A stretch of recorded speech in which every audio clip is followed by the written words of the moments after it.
Why don't you kind of give us a little bit of a history on the private markets themselves, which would be companies, not necessarily small companies. There's some very big companies that have chosen to remain privately held, which means that their stocks aren't traded on the New York Stock Exchange. So talk to us a little bit about the history of private equity. Well, yeah. So let's say that you came up with a great idea for a business, a product or maybe a service, and you're just at that startup stage. What would you do? For most people, that would be, you borrow some money from friends and family, maybe get a small business loan, right? Let's say you're Jeff Bezos. Now go back 30 years. And it actually is true that he started Amazon out of his garage, right? It's a fascinating story. If people haven't heard it, they need to read it or listen to it on a podcast because it's a fascinating story. It's very common too. Actually, Microsoft, Google, Amazon, they were all started in either their garage or their parents' garage or friends or families. Apple was another one, right? So this is common. So you've got this great idea, and I decided I'm Jeff Bezos, and I'm going to sell some books. Hey, there's another one. WeWork. We could talk about that a little later. Yeah, a different category. Let's set that aside for a moment. That was one that didn't work, right? That did not work. Yeah, they did a show on that, a series on that called "We Crashed." Yeah. Mass scale fraud is always a bad thing. So let's set that aside for a second. But going back to Jeff Bezos, right? So he borrows money from friends and family, and he buys some books, some inventory, and maybe he builds a rudimentary website that people can log on and buy these books. And business is going well, and he's starting to make some sales, and he'd like to expand that business.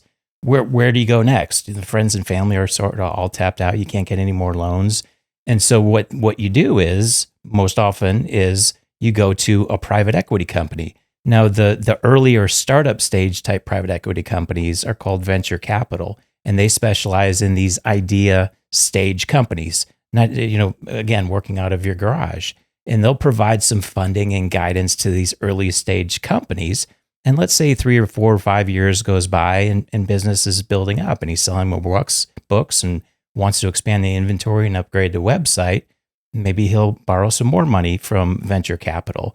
Venture capital, I should rephrase that, borrowing money from, they actually invest and buy a portion of Amazon in this instance, right? Right. And that'll happen for, maybe they'll fund a company like Amazon 3 or 4 different times.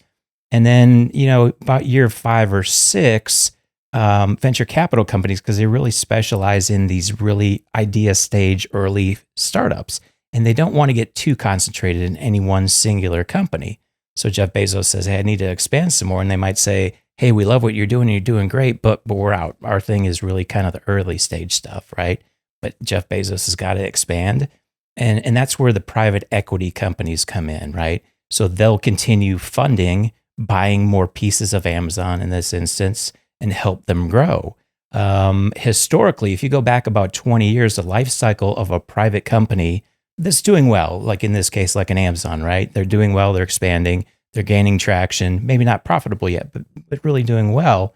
Usually the life cycle from first funding at venture capital, they'd usually IPO right around 7 years. That was about the average time from a startup to an IPO, again, in the instance where the company is doing really well. And for people that don't know what IPO is, it's the initial public offering. Right. So you'd list your shares of Amazon in this instance on a public exchange. You'd raise a lot of capital, and that would free you up to really expand and grow the business greatly, right? So it's an influx of cash from the public because anybody can now buy into Amazon stock. Correct.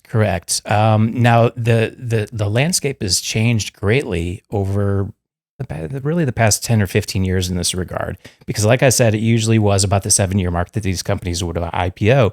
Today, on average, companies IPO in roughly 14 years. So there's a big difference now. So they're staying private longer. They are. And aren't you actually seeing companies go from public back to private? We're seeing a lot of that. So if you go back 20 years, there was roughly 8,000 companies in the U.S. traded on major exchanges. Today, there's roughly 4,000, or about half of them. And a big portion of the reason why that is private equity is continuing to fund these private corporations longer. Now, if you're the founder of a company, why would you do that? Why wouldn't you want to go public? Well, there's a lot of reasons one of the biggest reasons is the expense of doing so. It's very expensive to hire an investment bank and IPO. It usually costs you 6 or 7% of your company value. It's very expensive. On top of that, if you do go public, there's a lot of regulatory and SEC filings you have to do.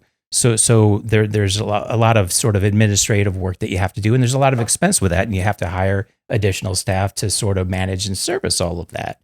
The landscape changed in that with private equity keeping these companies so much longer in the private stage is, well, I think it's a good thing, and I call this sort of the Patrick Mahomes effect.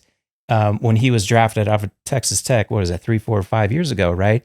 He did not start his first year. He sat behind Alex Smith, I think it was. Right. And what that allowed him to do was grow and mature and learn, right? And then he started the next year and he was Patrick Mahomes and everything is wonderful. Would he have been the same player if he was kind of pushed out early into the NFL as a starter? I don't know, but that's sort of the concept between keeping these companies private longer is instead of pushing them out, because I started in this business roughly 2000, right? And you go back to the late 90s and there's a lot of IPOs for a lot of companies that frankly probably weren't ready to do that. They weren't profitable. They weren't terribly well managed, but they got shoved out into the limelight and a lot of them failed. So private equity funds them longer. And I think that that's a wonderful thing because it helps them mature and grow. And then as they reach that stage that they're ready, then they can IPO. So when you say that we've gone from 8,000 publicly traded companies to 4,000, that doesn't necessarily mean that 4,000 publicly traded companies are now private companies because you've got the Lucent Technologies of the world, you've got the Enrons of the world, there's companies that just aren't there anymore, right? Yeah. And some companies were purchased by another company, and so that stock was swallowed up. But that's not to say that we haven't seen a shift of companies staying private longer or being public and being purchased by a private equity company and taking it back to the private side, right? Right. Yeah. So that's a lot of what we see. A private equity company, about half of the time, they'll acquire a private company, right? And about the other half of the time, they'll actually acquire a publicly traded company and take it private. One of the benefits and one of the best things that private equity firms do and the expertise that they have is they don't just acquire a company. They have on their staff teams of accountants and legal and sales professionals.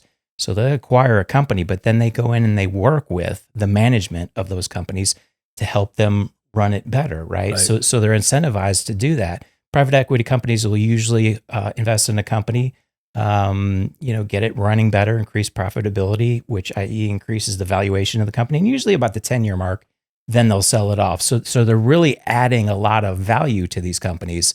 And that's part of the reason why the private equity returns overall are so much more significant or higher than what we're seeing in the public markets. Well, if you think about that just for a minute, so you said less regulation, less scrutiny. Look, if you're a publicly traded company, you got to forecast your earnings. You got to hit your earnings, right? And you're accountable to the stockholder. And how many times have you seen it where a publicly traded company is simply managing to hit a number as opposed to managing and running that company in order to increase the value of the company over time in a very significant way? When you're a private company, you're not running the company to meet next quarter's earnings or the quarter after's earnings. You're running the company to turn it into something much better over a longer period of time. And so if a private company misses a quarter of earnings, it's not the end of the world because there is no public market for it. And it's not like it's not public. Nobody knows because all they know is, hey, this is our 5-year plan or our 7-year plan or whatever it is. And so it gives the people that are running those companies and the investors more autonomy to do what they know needs to be done without having to worry about, am I going to meet the quarterly earnings estimates? Yeah, absolutely. One thing that's interesting too, there are the publicly available, i.e. traded on exchange companies in the United States that have over $100 million in revenue. There's about 2,600 of them, right? The private companies, that have 100 million in revenue or higher. Well, there's 17,500 of them. So a lot of the interest in private equity is really, you've got a lot of investors and a lot of advisors that maybe are a little uncomfortable with valuations. That old 60-40 stock and bonds that we've used for so many years, that's worked so well. Many have some uncertainties whether that's going to work for the next 10, 20 years, 30 years. And so they're looking for, sort of a blanket term, what we call alternative investments, which really just means anything other than stock and bonds. And so private equity kind of fits under that umbrella of alternative investments, but it gives you access to, well, frankly, if we're investing in only publicly traded entities, that's 15% of the universe of companies, in my instance, that are earning more than 100 million in revenues. So we're only really investing in a small portion.